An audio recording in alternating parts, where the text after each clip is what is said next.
wabarakatuh. Salam sejahtera bagi kita semua dan salam budi luhur.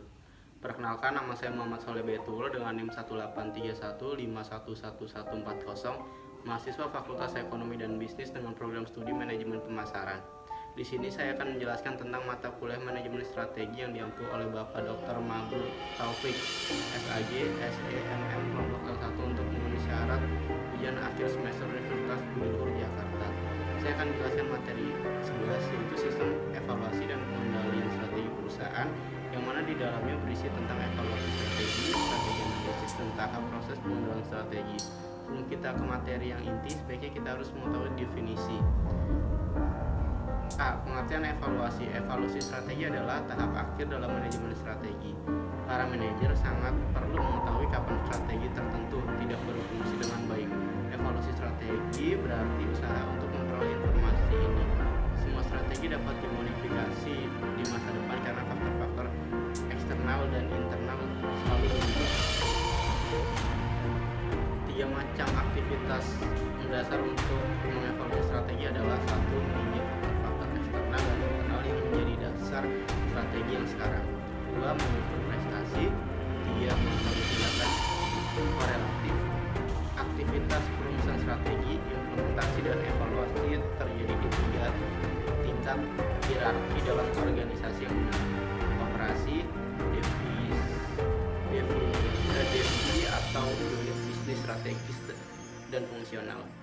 Perusahaan bisnis multidivisional yang biasanya besar memiliki 3 level strategi: korporasi, bisnis, dan fungsional.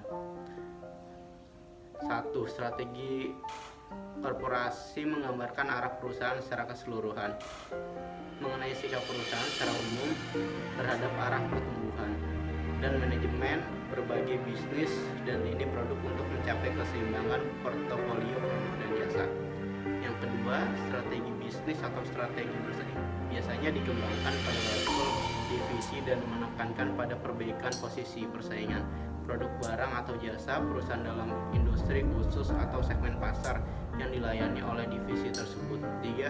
Strategi fungsional menekankan terutama pada pemaksimalan sumber daya produktivitas dan batasan perusahaan dan strategi bisnis yang berada di sekitar mereka. Departemen fungsional mengembangkan strategi untuk mengumpulkan bersama-sama berbagai aktivitas dan kompetensi mereka untuk memperbaiki kinerja. B. Hakikat evaluasi strategi. Proses manajemen strategi menghasilkan keputusan yang dapat mempunyai konsekuensi yang signifikan dan jangka panjang. Keputusan strategi yang salah dapat menimbulkan kerugian besar yang akan sulit sekali untuk memperbaikinya. Evaluasi strategi penting untuk memastikan tujuan-tujuan strategi yang dapat ditetapkan dapat tercapai. 1. Kegiatan evaluasi strategi mengkaji landasan strategi bisnis atau perusahaan, membandingkan hasil yang diharapkan dengan kenyataan, mengambil tindakan korelatif untuk memastikan bahwa kinerja sesuai dengan rencana. Yang kedua, kriteria evaluasi strategi. Yang ketiga, konsistensi. Sebuah strategi tidak boleh memiliki tujuan dan kebijakan yang tidak konsisten. Kelayakan sebuah strategi tidak boleh terlalu banyak membebani sumber daya yang ada maupun tidak boleh menciptakan masalah yang tidak dapat dipecahkan. Kesesuaian mengacu pada kebutuhan para perencana strategi untuk mengkaji serangkaian tren maupun masalah-masalah tren dalam mengevaluasi strategi. Yang keempat, alasan perlunya evaluasi strategi. Semakin kompleksnya masalah lingkungan, semakin sulit memprediksi masa organisasi. Berkurangnya rentang waktu di mana perencanaan dapat dilakukan dengan tingkat ketepatan tertentu. 5. Proses evaluasi strategi. Evaluasi strategi harus mempertanyakan harapan dan asumsi manajerial, harus memicu tinjauan sarana dan nilai, dan harus merangsang kreativitas dan menghasilkan alternatif dan memformulasikan kriteria evaluasi. 6. Mengkaji ulang landasan strategi, mengembangkan metrik IFP dan EFP yang telah direvisi. Metrik EFP yang sudah direvisi harus fokus pada perubahan dengan kekuatan dan kelemahan manajemen pemasaran, keuangan, atau accounting, produksi atau operasi, litbang dan simetrik EFE yang sudah direvisi harus menunjukkan seberapa efektif strategi perusahaan dalam merespon peluang dan ancaman utama. 7. Mengukur kinerja organisasi. 8. Aktivitas ini termasuk membandingkan hasil yang diharapkan dengan hasil yang sebenarnya, menyelidiki penyimpangan dari rencana, mengevaluasi prestasi individu dan menyimak kemajuan yang dibuat ke arah pencapaian saran yang dinyatakan. Sarana jangka panjang dan sarana tahunan biasanya dipakai dalam proses ini. Kriteria untuk mengevaluasi strategi harus dapat diukur dan mudah dibuktikan. Evaluasi dan pengendalian strategi. A. Sifat dari evaluasi strategi. Evaluasi strategi meliputi 3 aktivitas dasar antara lain: memeriksa dasar strategi perusahaan, membandingkan hasil yang diharapkan dengan hasil yang aktual, dan melakukan koreksi untuk memastikan kinerja sejalan dengan rencana. Yang B. Jenis pengendalian strategi. Pengendalian organisasi terdiri dari 3 jenis, yaitu pengendalian strategi, pengendalian dan pengendalian operasional.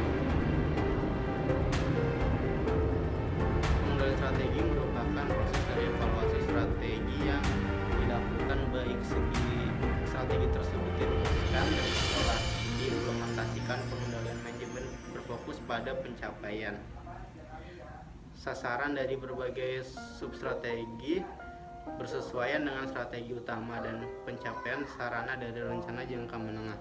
Sedangkan pengendalian operasional berpusat pada kinerja individu kelompok yang dibandingkan dengan peran individu dan kelompok yang telah ditentukan oleh rencana organisasi. Ada 4 jenis dasar pengendalian strategi. Yang pertama, pengendalian premis. Setiap strategi didasari pada perencanaan atas premis tertentu, yaitu asumsi dan prediksi. Proses manajemen dari pemeriksaan secara sistematis dan terus-menerus untuk menentukan apakah pemikiran yang menjadi dasar strategi masih berlaku atau tidak. Perencanaan pemikiran terutama berkaitan dengan faktor lingkungan dan industri. Yang kedua, pengamatan strategi. Usaha manajemen untuk memantau secara luas berbagai peristiwa di dalam dan lebih sering di luar perusahaan yang mungkin sekali pelaksanaan strategi di masa depan. 3. Pengendalian berupa peringatan khusus. Tindakan-tindakan manajemen yang dilakukan secara teliti dan umumnya sangat cepat untuk memikirkan kembali strategi perusahaan karena sebuah peristiwa mendadak tidak diharapkan. Yang keempat, pengendalian atas implementasi. Usaha manajemen yang dirancang menilai apakah keseluruhan strategi harus berubah dan menentukan hasil-hasil yang berkaitan dengan tindakan-tindakan tambahan dan keseluruhan strategi. C. Kerangka kinerja evaluasi strategi. A. Menelaah berbagai strategi menengah. Prinsip dasar strategi organisasi dapat dilakukan dengan melakukan revisi terhadap matriks EFE dan matriks IFE. Matriks IFE harus berfokus pada perubahan yang terjadi dalam manajemen organisasi, pemasaran, keuangan, akuntansi, produksi, leadback, setara kekuatan kelemahan sistem informasi manajemen. Revisi matriks IFE harus menunjukkan seberapa efektif strategi perusahaan dalam merespon peluang dan ancaman. Yang B. Mengukur kinerja organisasi.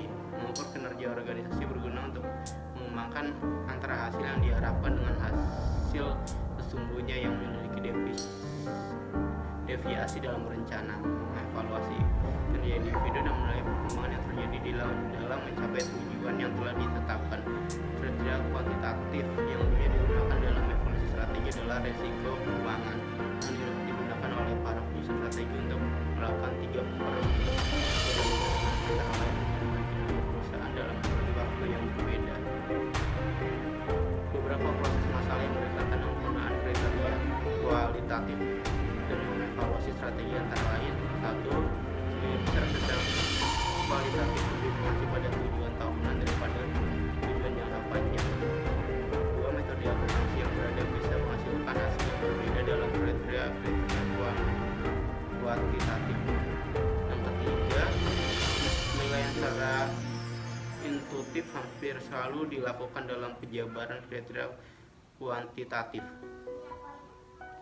Dengan adanya beberapa alasan-alasan tersebut dan alasan lain, kriteria kualitatif juga dibutuhkan dalam mengevaluasi strategi. Faktor manusia seperti tingkat ketidakhadiran dan rasio turnover yang tinggi, kualitas dan kuantitas produk yang rendah, atau tingkat kepuasan karyawan yang rendah merupakan penyebab menurunnya kinerja. Kemudian masuk materi yang selanjutnya, yaitu materi 12, tata kelola corporate yang baik. Corporate governance definisi, perspektif luas, perspektif stakeholder, seperangkat peraturan yang mengatur hubungan antara pengurus pengelola perusahaan, pihak kreditur, pemerintah, karyawan, serta para pemegang kepentingan internal dan eksternal lain yang berkaitan dengan hak-hak dan kewajiban mereka, atau dengan kata lain suatu sistem yang mengendalikan perusahaan. Tujuan tata kelola korporat ialah untuk menciptakan kerjasama bagi semua pihak yang berkepentingan atau stakeholders. 2. Perspektif sempit, perspektif shareholder, struktur di mana manajer pada berbagai tingkat organisasi berkendara dengan dewan direksi, struktur yang berkaitan intensif,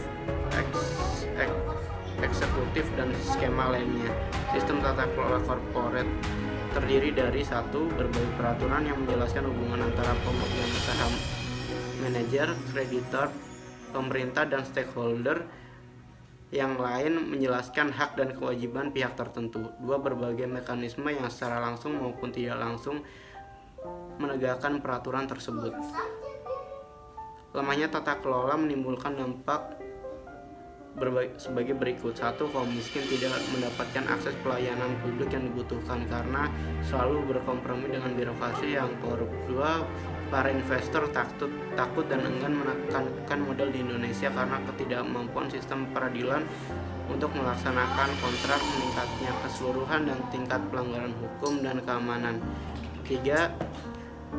Langkah sumber daya pemerintah ternyata hilang karena sistem manajemen keuangan dan pengendalian barang yang tidak transparan, manipulatif, dan banyak kebocoran. Tata kelola korporat di lingkungan BUMN. 10 prinsip tata kelola yang perlu diterapkan di Indonesia. 1. Partisipasi. 2. Penegakan hukum. 3. Transparansi. 4. Responsif. 5. Pemerataan. 6. Visi strategi. 7. Efektivitas dan efisiensi. 8. Profesionalisme. 9. Akuntabilitas. 10. Pengawasan. Untuk selanjutnya ada yang ingin ditanyakan? Oke, ada nih ya. Mungkin ada berapa sih jenis dasar dari pengendalian strategi? Untuk dasar pengendalian strategi itu ada 4. Yang pertama, pengendalian premis, yaitu setiap strategi didasarkan pada perencanaan atas premis tertentu, yaitu asumsi dan prediksi. 2. Pengamanan strategi. 3. Pengendalian berupa peringatan khusus. 4. Pengendalian atas implementasi. Ada yang ingin ditanyakan lagi? Oke, mungkin selanjutnya apa saja sih macam aktivitas yang mendasar untuk mengevaluasi strategi tersebut? Untuk mengevaluasi strategi tersebut ada beberapa cara, yaitu yang pertama, meninjau faktor-faktor eksternal dan internal yang menjadi dasar strategi yang sekarang. 2. Mengukur prestasi. 4. Yang ketiga, mengambil tindakan korektif aktivitas perumusan strategi, implementasi, dan evaluasi terjadi di 3 tingkat hierarki dalam organisasi yang besar: korporasi, divisi atau unit bisnis strategi, dan fungsional. Oke, cukup sih. Terima kasih untuk presentasi hari ini. Kurang lebihnya mohon maaf. Wassalamualaikum warahmatullahi wabarakatuh.